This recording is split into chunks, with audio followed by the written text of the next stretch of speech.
आप जानते हैं कि केले और आम की टहनी का उपयोग करके आप अपने घर में ही एक ऐसा आम का पेड़ उगा सकते हैं जो स्वाद में किसी भी बाजार के आम को मात दे सकता है। यह प्रक्रिया न केवल सरल और सस्ती है बल्कि आपके घर की बालकनी, छत या छोटे बगीचे में भी अपनाई जा सकती है। बड़े बड़े बागानों की आवश्यकता नहीं, सिर्फ थोड़ी मेहनत और सही तरीके का पालन करने से आप अपने गमले में ही एक फलता फूलता आम का पेड़ उगा सकते हैं। आइए इस दिलचस्प और प्रभावी तकनीक को विस्तार से समझते हैं। सबसे पहले आपको एक कच्चा और ताजा केला और एक उच्च गुणवत्ता वाली आम की टहनी चाहिए। यह सुनिश्चित करें कि आम की टहनी स्वस्थ हो और उसमें अंकुरण की क्षमता हो। केले को बीच से इस तरह से दो हिस्सों में काटें कि उसका ऊपरी और निचला हिस्सा अलग हो जाए। अब केले के दोनों ओर छोटे छोटे छेद करें। इन छेदों में आम की टहनी को मजबूती से डालें ताकि वह अच्छी तरह से फिट हो जाए। अब एक प्लास्टिक का कंटेनर लें और उसमें रेत भरें। केले को इस कंटेनर में रखें और इसे ऊपर से और रेत से ढक दें। यह सुनिश्चित करें कि आम की टहनी ठीक से खड़ी हो और नमी बनी रहे। इसके बाद टहनी को प्लास्टिक के गिलास से ढक दें। यह कदम बेहद जरूरी है क्योंकि इससे नमी बनी रहती है और अंकुरण प्रक्रिया तेज होती है। इसके बाद इसे 5 दिनों तक ऐसे ही छोड़ दें। 5 दिन के भीतर आप देखेंगे कि आम की टहनी में छोटे छोटे अंकुर फूटने लगे हैं। यह इस बात का संकेत है कि प्रक्रिया सही दिशा में जा रही है। अब इस पौधे को नियमित रूप से पानी देना शुरू करें। पानी देने से यह सुनिश्चित होगा कि रेत या मिट्टी अपनी जगह से हिले नहीं और पौधा जड़ों को मजबूती से विकसित कर सके।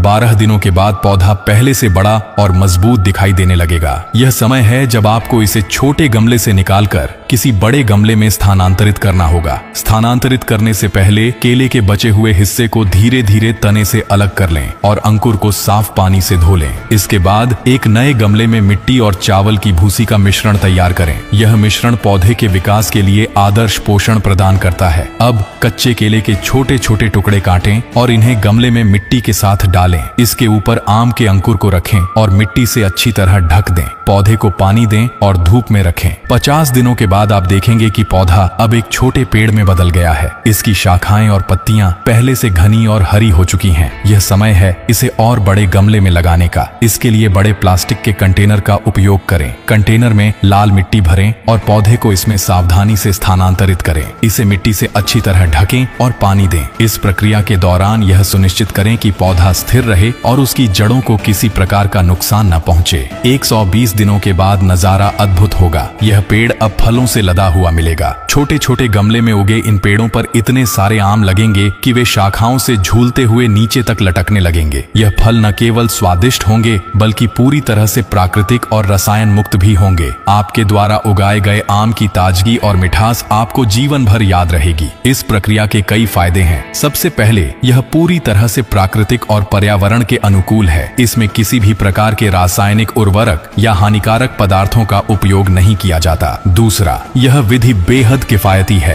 केले और आम की टहनी के अलावा आपको केवल मिट्टी और पानी की आवश्यकता होती है। तीसरा, इसे किसी भी छोटी जगह पर अपनाया जा सकता है। चाहे आपके पास एक छत हो, बालकनी हो या फिर एक छोटा सा बगीचा, आप इसे कहीं भी कर सकते हैं। इसके अलावा यह तरीका आपको अपने बच्चों और परिवार के साथ प्रकृति के करीब ले जाने का एक शानदार अवसर प्रदान करता है। जब आप अपने हाथों से आम का पेड़ लगाते हैं और उसे बढ़ते हुए देखते हैं तो यह अनुभव बेहद सुखद और संतोषजनक होता है। यह बच्चों को पर्यावरण के महत्व और स्वच्छ प्राकृतिक जीवन शैली के प्रति जागरूक करने का भी एक बढ़िया माध्यम है। अगर आप भी अपने घर में आम का पेड़ उगाना चाहते हैं और इस अद्भुत अनुभव का हिस्सा बनना चाहते हैं तो इस विधि को जरूर आजमाएं। बस थोड़े से धैर्य और सही देखभाल के साथ आप भी अपने घर में स्वादिष्ट और रसीले आमों की भरमार कर सकते हैं। यह प्रक्रिया न केवल आपके घर को हरियाली से भर देगी बल्कि आपको आत्मनिर्भर और खुशहाल भी बनाएगी। तो देर किस बात की, आज ही इस तकनीक को अपनाइए और अपने घर को आम की मिठास से भर दीजिए। जाते जाते एक आखिरी सवाल है, आप ये वीडियो दुनिया के किस हिस्से से देख रहे हैं? कमेंट बॉक्स में जरूर लिखें ताकि मैं अगले वीडियो में आपका नाम लेकर दिल से धन्यवाद कह सकूं।